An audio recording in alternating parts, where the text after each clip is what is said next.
निज जालरे निजे फसिले जंगल भितरे बारहा को शिकार करने को जाई शिकारी निजे बिछाई विद्युत तार लगी मृत्युवरण करिसेंती किंतु तांको मृत्यु को नहीं अनेक प्रश्न उठिछि।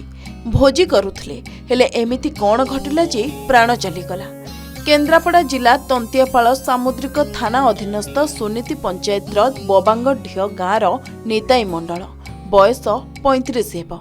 विद्युत संजोगरू तांकर मृत्यु घटिछि। नुआ वर्षरे घटि जाइछि एते बड़ अघटन। तेबे नुआ वर्ष थिबारु रातिरे सांगसाथींक सह भोजी करिथिले किंतु सकाळु सकाळु निताईंक मृत्यु खबर जणा पड़िबा परे एबे जंगल मध्यरे लोकंक भिड़ देखिबाको मिलिछि।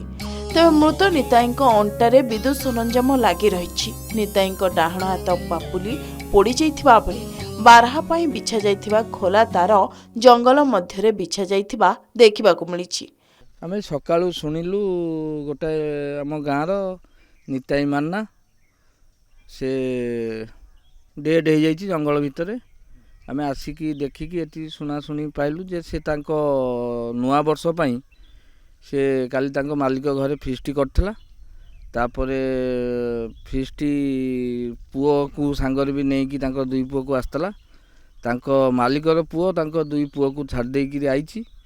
आउ से तांको स्त्री फोन करियारु से कहूँ खाऊची मुझे लेट्रे जीवी। तापरे आउ घर को जाइनी। सकाळु ता स्त्री उठिकी मालिक घर को गला बेलू मालिक कहूँ से राति रे पलैछि।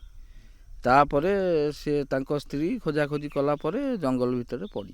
करेन्ट कोठी कनेक्शन होइथिला आमे कहि परिबुनी किंतु आमे तो दूर गाँ लोक आमे सुनिके आसीचु देखिला बेलू तो हाथरा पड़ी जाइछि कि मरिकी पड़ीछि।